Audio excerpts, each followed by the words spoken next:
ସାଙ୍ଗମାନେ ନମସ୍କାର। ମୁଁ ଆଜି ଯଦି ମୋ ଚ୍ୟାନେଲ୍ ନୂଆ ହେଇଥିବେ ଭଲ ଲାଗିଲେ ସବସ୍କ୍ରାଇବ୍ କରିବେ, ଲାଇକ୍ ସେୟାର କରିବେ, କମେଣ୍ଟ କରିବେ। ଏଇ ଭିଡ଼ିଓଟାକୁ ପୁରା ଭାଇରାଲ୍ କରିଦିଅନ୍ତୁ। ଆମର ଯେତେକ ଗୁଟକା ଭାଇ ଅଛନ୍ତି, ଯେଉଁମାନେ ଗୁଟକା ଖାଉଛନ୍ତି, ମଦ ପିଉଛନ୍ତି, ସିଗାରେଟ୍ ଟାଣୁଛନ୍ତି, ସେମାନଙ୍କୁ ଅଶେଷ ଅଶେଷ ଧନ୍ୟବାଦ। ସେମାନଙ୍କୁ ବହୁତ କୃତଜ୍ଞତା ଜ୍ଞାପନ କରୁଛି। କାହିଁକି ନା ସେମାନେ ଏତିକି ଖାଉଥିବାରୁ କେତେକ ପାନ ଦୋକାନୀ ଚଳୁଛନ୍ତି, ତାଙ୍କ ନାଗି ତାଙ୍କର ଲାଭ ହେଉଛି, ତାଙ୍କ ପରିବାର ଚଳୁଛି। ଆଉ ମଦ ପିଉଛନ୍ତି, ସେମାନଙ୍କ ମଦ କାଉଣ୍ଟର ଲାଭ ହେଉଛି, ତାଙ୍କ ଘର ପରିବାର ଚଳୁଛି। ଆଉ ତେଣୁକରି ବିଶେଷ ବହୁତ ବହୁତ ଧନ୍ୟବାଦ।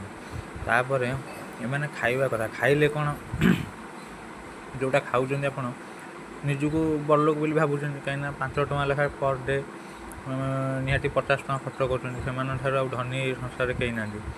ଆମର ଯେତିକ ମଦୁଆ ଭାଇ ଅଛନ୍ତି, ଗୁଟକା ଖାଇଲା ବାଲା ଅଛନ୍ତି, ମୁଁ ବି ଗୁଟକା ଖାଉଛି, ତ ସଫଳ ବିମଲ ଯାହା ବି ଅଛି, ତ ଏମାନଠାରୁ କେହି ଅମିର ନାହାନ୍ତି। ତେଣୁକରି ଏମାନେ ଯେତିକି ମାନେ ଟ୍ୟାକ୍ସ ଦେଉଛନ୍ତି, ଧରା ପଡ଼ୁଛନ୍ତି, ଗାଡ଼ି ଚଲେଇବା ଧରା ପଡ଼ୁଛନ୍ତି, ଫାଇନ୍ କଟା ହେଉଛି, ସରକାର ପାଖକୁ ରାଜସ୍ୱ ଯାଉଛି, ପୋଲିସ ବାବୁମାନେ ବି ଦରମା ପାଉଛନ୍ତି ଧରିକି, ତ ସମସ୍ତେ ସେ ଉପକୃତ ହେଉଛନ୍ତି। ତେଣୁକରି ଏ ଜିନିଷଟା ବନ୍ଦ ନ ହେଉ, ଧୀରେ ଧୀରେ ଚାଲୁ।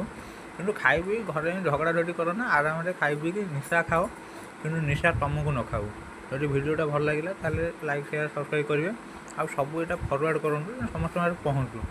ଆଉ ରହିଲି, ଜୟ ଜଗନ୍ନାଥ। ଆଉ